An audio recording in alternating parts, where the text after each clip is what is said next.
you wouldn't need to be silent. If something's not coaching, then it doesn't, I think for me, I don't like being coached, but when you say I love you or great shot or that was a great serve or, any complimentary words, I've never been triggered by those. It's just when, you're trying to shape my behavior on the court, that's when, sometimes you've told me you don't like the way, I pass the balls to the opponent or things that are, I feel judgy or negative. Those are the things that have been upsetting. I've never gotten upset with you for kissing me or for saying I love you or it's great to be out here.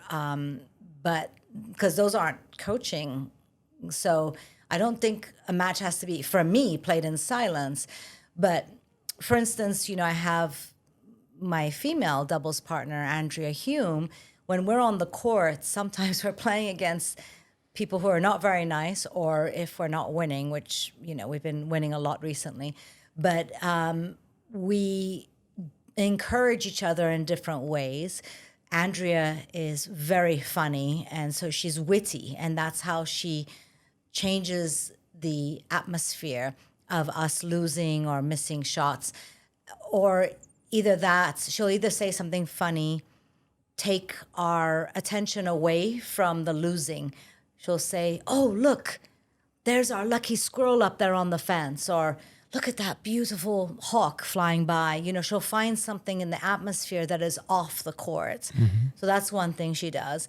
Another thing is, if we're getting heady because the opponent is doing something that's upsetting, we take a moment and go to the back fence. And these are all her ideas, and she's fantastic, at calming the situation.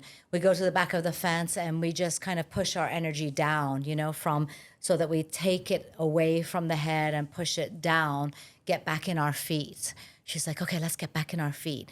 So there are lots of things when things are going wrong to do that are not telling your partner, how to change their game or play better, but more so like as a team, and I think you're right. I think women and men do converse differently.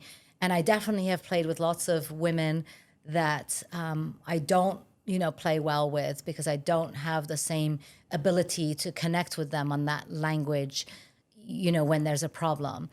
So I think for me, I had a great partner, Dee Dee Brown in Austin, Texas. She was my partner for a year or 2 years. She was fantastic. She was very quick and abrupt, like I am, very quick communication. And so we made words up that were our own little meta game, So, when I was going to serve, I'd say, I'm doing a Danny DeVito. And she knew that meant short because he's an actor and he's short, Or I'm doing an Arnold Schwarzenegger, and that's wide. Or I'm doing the queen serve, which is queen because the queen drinks tea.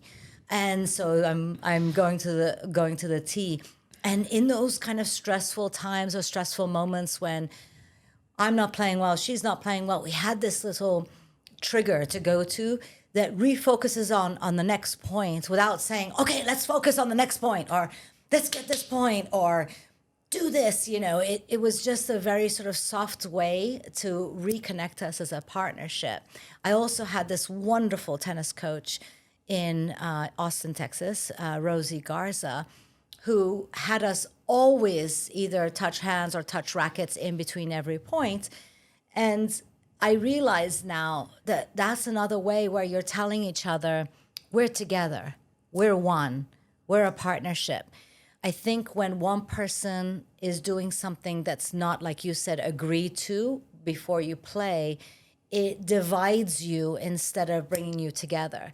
So I like the touching of the rackets, touching of the hands, the server telling the other person where they're going to return, where they're going to serve, or the returner telling the person, I'm going to try and return here. And if you miss the return, you can laugh about it because that I, had the intention of doing this and it went completely wrong. And we can have a little giggle about it, but we're on the same team.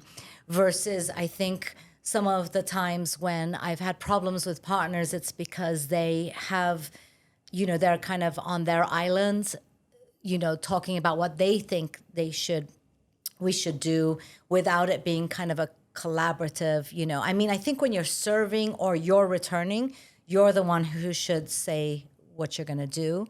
I think that's the best way because you're in control of your own racket. And even at, our level 4.5 doesn't mean we can always do what we say, but it's kind of like, this is my intention. But the other person is not telling the other person, hey, return over here, because I know my abilities and I know how that person is serving. And so I can kind of more confidently say, I'm going to lob this one down the line to that person's backhand.